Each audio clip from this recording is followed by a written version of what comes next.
പിതാവിനും പുത്രനും പരിശുദ്ധ റൂഹായിക്കും സ്തുതി, ആദ്യം മുതൽ എന്നേക്കും തന്നെ ആമേൻ. ഇന്ന് ജൂലൈ 1-ാം തീയതി ബുധനാഴ്ച. 2 ശമൂവേൽ 1-ാം അധ്യായം 23-ാമത്തെ വാക്യം. ശൗലും യോനാഥാനും ജീവകാലത്ത് പ്രീതിയും വാത്സല്യവും പൂണ്ടിരുന്നു. മരണത്തിലും അവർ വേർപിരിഞ്ഞില്ല. അവർ കഴുകനിലും വേഗവാന്മാർ, സിംഹത്തിലും വീര്യവാന്മാർ. ജീവിതത്തിൽ ചില ബന്ധങ്ങൾ കാലമെഴുതുന്നതല്ല, ദൈവമാണ് അവയെ ഹൃദയങ്ങളിൽ കൊത്തിവെക്കുന്നത്. സമയം അവയെ പഴയതാക്കുന്നില്ല, മരണം പോലും അവയെ മായ്ക്കുന്നില്ല. ഇന്ന് ദാവീദ് പാടുന്ന ഈ വിലാപഗാനം വെറും മരണവാർത്തയല്ല, അത് സ്നേഹത്തിൻ്റെ വിശുദ്ധ സ്മാരകമാണ്. ജീവനുള്ളപ്പോൾ പ്രിയരും മനോഹരരുമായിരുന്നു, മരണത്തിലും അവർ വേർപിരിഞ്ഞില്ല. എത്ര മനോഹരമായ വാക്കുകളാണ് നമ്മുടെ ഇന്നത്തെ ധ്യാനവാക്യത്തിൽ ഉൾക്കൊണ്ടിരിക്കുന്നത്.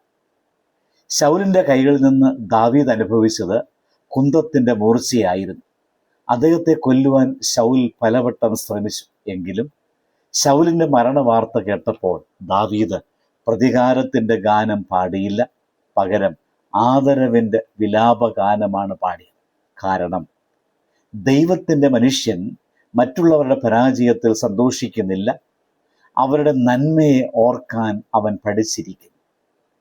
നമ്മുടെ ജീവിതത്തിലും എത്രയോ മുറിവുകൾ നൽകിയവരുണ്ട്. ചിലർ വാക്കുകൾ കൊണ്ട് വേദനിപ്പിച്ചു, ചില പ്രവൃത്തികളിലൂടെ നിരാശപ്പെടുത്തി. എന്നാൽ ക്രിസ്തുവിൻ്റെ വഴിയിൽ നടക്കുന്നത് പ്രതികാരം സൂക്ഷിക്കുന്നതല്ല, ക്ഷമയുടെ സുഗന്ധം പരത്തുന്നതാണ്. ദാവീദ് ശൗലിനെയും യോനാഥാനെയും ഒരുമിച്ച് ഓർക്കുന്നു. ജീവനിൽ ഒരുമിച്ചിരുന്നവർ മരണത്തിലും വേർപിരിഞ്ഞില്ലെന്ന് അദ്ദേഹം പറയുന്നു. അവരുടെ ഐക്യം യുദ്ധഭൂമിയിലും അവസാനിച്ചില്ല. ഇന്ന് നമ്മുടെ കുടുംബങ്ങളും സമൂഹവും ചോദിക്കുന്ന വലിയ ചോദ്യം ഇതാണ്: നമ്മുടെ ബന്ധങ്ങൾ എത്ര ആഴമുള്ളതാണ്?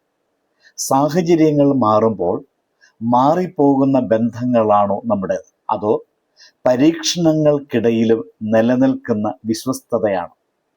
സ്നേഹത്തിന് ഏറ്റവും വലിയ തെളിവ് ഒരുമിച്ച് ചിരിക്കുന്നതല്ല, ഒരുമിച്ച് നിലകൊള്ളുന്നതാണ്.